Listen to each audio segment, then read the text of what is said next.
In this tutorial, we will be talking about multiplying matrices.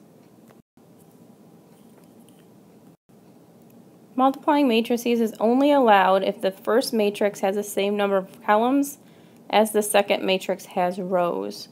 So in a matrix, we have a set of numbers arranged in rows and columns. So if I want to multiply one matrix by the next matrix, the way I have to do it is the same number of columns in the first and same number of rows. So we'll take a look at that. If we are just multiplying by a scalar or just a constant, we can distribute the value to all the entries in the matrix. So let's start off with our naming conventions. So we have our matrix A, which consists of a row that contains 5, negative 8, 3, and then a row that contains negative 1, 2, and negative 7. Then we have a matrix B and a matrix C. So identify them by their capital letters. In this case, number 1, I have negative 7 times the matrix C. So I'm going to copy down my matrix. So I have 2, negative 4, 10, and so on. So what I'm going to do is I'm going to distribute negative 7 to every term. So negative 7 times 2 is negative 14. Negative 7 times negative 4 is 28. Negative 7 times 10 is negative 70. Negative 7 times negative 9 is a positive 63. Negative 7 times negative 3 is a positive 21. Negative 7 times 7 is negative 49. Negative 7 times 6 is negative 42. Negative 7 times 3 is a negative 21. Negative 7 times a negative 2 is a positive 14. So that is multiplying by a scalar. In letter B, we have A times C. So I'm going to write down A and C. Looking at the matrix, I am going to look at the dimensions. So we have 2 rows here and 3 columns here. So this matrix is 2 by 3. And then if I look at this second matrix, I have 3 rows and 3 columns. So that matrix is 3 by 3.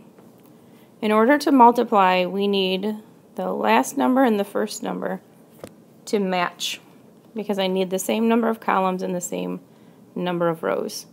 Then I'm going to multiply together and then add all the values for each column and row, and this is how I'm going to do it. So I will take this first row times this first column, and I will multiply each corresponding value. So I have 5 times 2 is 10. And then I'm going to add to that. Negative 8 times negative 9 is positive 72. And then I'm going to add to that 3 times 6, which is 18. Then I'm going to take the second row times the first column, and I'm going to write it in the second position. So negative 1 times 2 is negative 2. I'm going to add to that 2 times negative 9, which is negative 18. I'm going to add to that, negative 7 times 6 is negative 42. Then I'm going to switch over and I'm going to take the first row times the second column. 5 times negative 4 is negative 20. Add to that. Negative 8 times negative 3 is a positive 24. Add to that. 3 times 3 is 9. And then I will take my second row times my second column and put it in the second row, second column. Negative 1 times negative 4 is positive 4. Plus 2 times negative 3 is negative 6. Plus negative 7 times 3 is negative 21. Then I'm going to go ahead and take my first row times my third column. And 5 times 10 is 50. Plus negative 8 times 7 is negative 56. And then 3 times negative 2 is a negative 6. Then I will take my last row, last column, and multiply again. So negative 1 times 10 is negative 10, plus 2 times 7 is 14, plus negative 7 times negative 2 is positive 14.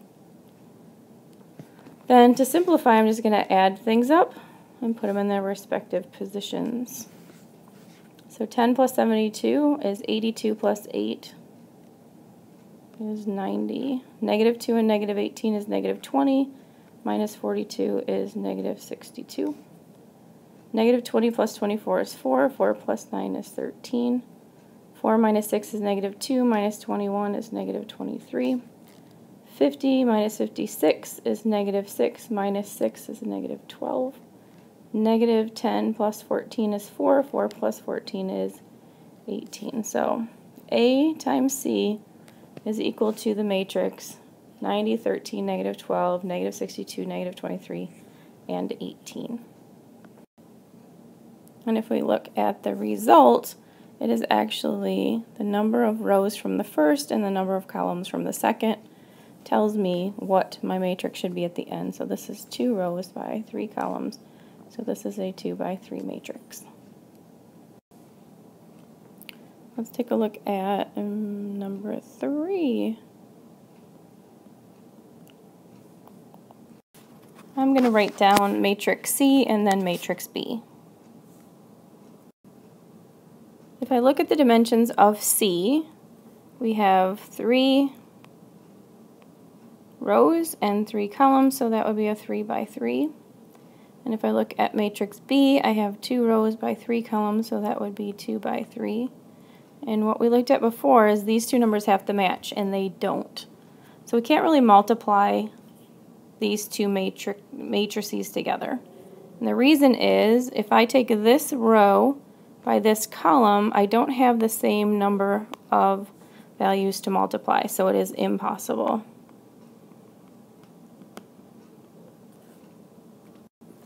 In number 4, we're going to go ahead and multiply each matrix by a scalar, and then we're going to subtract them. Because subtraction is really addition of the opposite, I'm going to change to adding, and I'm going to distribute the negative 4. So negative 4 is going to get distributed, and 5 is going to get distributed, and then we're going to add the two matrices together. So I'm going to go ahead and distribute. I've distributed the 5 to each term inside the matrix for A, and a negative 4 inside the matrix for B, and then I'm going to add the corresponding values. So 25 and 24 is 49, negative 40 and negative 16 is negative 56, 15 minus 4 is 11, negative 5 and 32 is 27, 10 minus 12 is negative 2, negative 35 and 16 is negative 19. So my resulting matrix is right here.